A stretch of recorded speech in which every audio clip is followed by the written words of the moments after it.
Hello everybody and welcome to Forever Rugby on Forever Sports for today's 5 things learned from round 5 of the Carling Currie Cup. Getting to the business end of the tournament, just 2 rounds left, although we still obviously have a match still to play in round 5, which will be played next week, Wednesday, between the Bulls and the Lions. Times have still yet to be confirmed in terms of what's going to happen. Obviously with the curfew coming in, it means that we can no longer have 7 o'clock kickoff, so games will probably have to be moved earlier, but still no communication yet what is going to happen in terms of that. But all we know is that the games are going ahead this weekend. There's no need to fear. There will be rugby this Saturday. We will be live. We'll choose one of the games and we'll announce that hopefully the next day or two, deciding on depending on what happens. But we will be doing a live watch along this weekend, so make sure you mark it down your calendars because we will go live, and just come hang out and have a chat. Please, before you go any further, please do subscribe to the channel. We have hit our 400 subscribers by the end of the year, so thank you very much for all the support.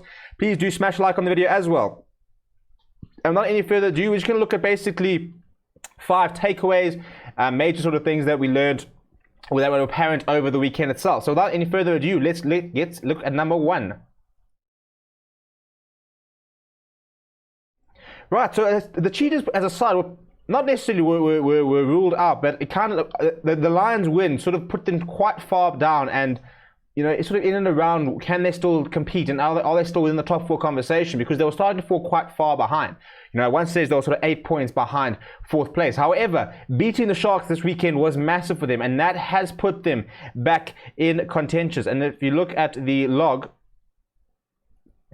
at the bottom there, you'll see that they're currently now on 26 points, just 2 points behind the Sharks, which means that if some certain results go their way, they will still manage to qualify for the semi-finals. So that's a very interesting point, and you know, credit to them for managing to win such a big game and keep themselves alive in the tournament. Now a big test for them happens this weekend against the Western Province, and if they can win that, they are definitely back in the conversation. Now, this might sound harsh considering that they did get a bonus point victory this past weekend against the Greekers, but I think if you watch the game, you'll probably agree that whilst it was a decent performance, a very dominant performance from the pack, I think if you look at the Western Province, it's still not quite hitting the heights that we're expecting them to do, or that they probably should be doing, with so much talent, with so many good players, with such good squad depth. You know, and whilst they, yeah, as I said, they got the points, and that's really what matters. You know, I think they themselves will probably be quite frank and sit there saying we're not playing to our potential, and I think that it'll catch up to them. You know, they've had 2 or 3 games where they managed to win but haven't been at their best, which the Bulls, to their credit, have done as well, and it can be a mark of a really good side, but it can also catch up to you. And if you keep sort of playing a bit disjointed or you know, a bit sloppy, much like the Sharks, you can get punished by a better side. And that's what happened with the Sharks, because they just didn't pitch up against the Cheetahs, and the Cheetahs said, right, well, if you're not going to play well, we're going to put you to the sword, and they really did, just outclass them this weekend. And that's what the Western Province need to be careful as we move towards playoffs, as they try and make sure that they qualify within the tournament. And a game against the Cheetahs, of which they played very well against last time in Newlands, it will be a tough game in Bloemfontein with the Cheetahs so desperate to remain within the tournament itself. Now, yes, a lot of this can be credited to the fact that they were missing quite a few players as a result of COVID-19 and protocols and stuff like that. But I think what you will look is you'll sit there and say the Sharks front row especially is a need for concern, because this is now the 2nd weekend where they were not completely dominant. I think it was a lot better than against the Lions, but they just couldn't cope with the Cheetahs front row. And even the Cheetahs front row, they have lost quite a few players, so it's not probably their best front row. And I think that the Sharks forwards would just we're struggling to sort of get into the game this weekend, and then the back line was just so error-ridden. So I think it's a bit of an issue when it comes to the Sharks, that they have the depth. You know, when there are these injuries, when they don't have Thomas du Toit, I mean, and when they don't have, you know, Hiron Andrews, can they still compete? And how big are these players that they miss? And you know, when you've got players coming off the bench, can they do a job? I mean, Michael Kumbara has been showing up a bit in the last couple of weeks. John Hewitt-Mayer also struggled this weekend. So you know, it is a bit of an area of concern, where they've added Oxen Chair, which has been a massive signing, but they need to probably add a hooker and a tight head within that squad to really start competing, because I think they just, you know, they've got I think their starting 15 is very strong, but the depth is a bit of an issue. And that, look, it's an issue sort of countrywide, but that's why the Lions were quite good in bringing Johnny du Plessis and Andre into the side, two Springboks and very experienced players to back up the likes of Carl Lusardi, and they've got Dylan Smith backing up Steve Sotoli, so they've got nice squad depth there. You look at some other sides, and you've got, you look at the Western Province, and they've got a Springbok front row, and then Skara Interbenny's coming off the bench. You've got to, especially for the Sharks, get to that sort of situation where you've got that depth, and I think that will be an area that they'll need to strengthen before the Rainbow Cup next year. Something getting quite frustrating, and I can understand why, and you can understand player welfare will always have to be the most important thing, but it is getting quite frustrating at the sheer number of yellow cards that are happening across the tournament and how much they are actually really impacting the tournament itself. And the yellow card for the collision on John Hubert Mayer this weekend, I thought was a bit rough. I mean, he was very close to the ground.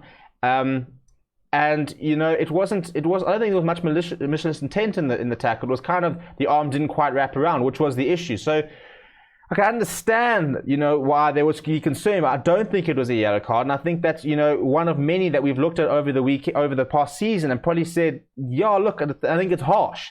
And it's just a very dangerous precedent, especially with the way they deal with it and the fact that they say, right, well, a head clash is immediately a red card and now we have to work down to yellow. It's such a dangerous precedent. And as a result, we are seeing lots of yellow cards, which are really starting to affect the tournament because it's affecting games, and it's not sustainable. So something needs to be done where you can find a balance, because we can't afford to be having 2-3 yellow cards every single game. I mean, I remember growing up, and the yellow card was like quite a special occasion. Like, oh goodness, it's a yellow. It's quite a big thing. Whereas nowadays, it's almost like this massive thing if you can get to 80 minutes and not have had a yellow card, which is sad, because we don't want to see that. And I've never been an advocate of removing yellow cards or red cards, but I just do think that we do need to then find some middle ground, because I think at the moment it's just too easy for players to be sent off at the moment, and it is starting to disrupt the flow of the tournament.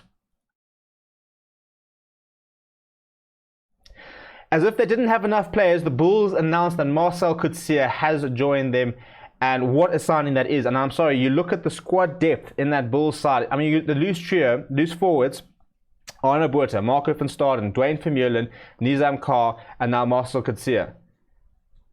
I mean, those are Springbok capped loose. I mean, it's an unbelievable loose trio. I mean, you sit there thinking, well, you're probably going to have potentially at this rate, you could have Marco van Staden on the bench, Arno Botha on the bench. You could have Nizam Carr not even within the 23 at the moment.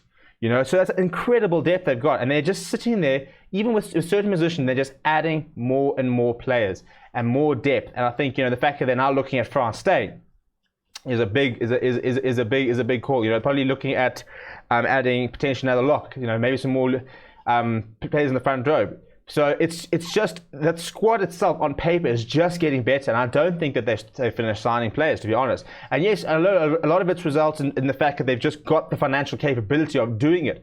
But you can see that they are so serious about changing their fortunes, getting back to being the dominating force that they were. And with the Rainbow Cup coming up next year, they're going to go into that tournament with a proper squad. And I think a lot of the sides in South Africa need to take note of this and realize that you need to do this sort of investment. You need to make these sort of signings if you want to compete at the highest levels. I mean, there are some big players that unions have lost and haven't replaced. I mean, you look at the Lions. Malcolm Marx has left. Can you really replace him? I mean, the fact that Western Province managed to keep a hold of Pete Steph Toy is a huge move. But the Sharks losing Aka van der Merwe, I think you look there and I think that's definitely somebody that they really miss at the moment. So I think that the Bulls are still establishing a bit of a blueprint where if you have the financial capability, that is how you can you just have to start building a world-class squad, bringing players back. And to be fair, the fact that Marcel Coetzee was pretty much saying that as a result of COVID-19, as a result of all the lockdown, he felt that he wants to come back home.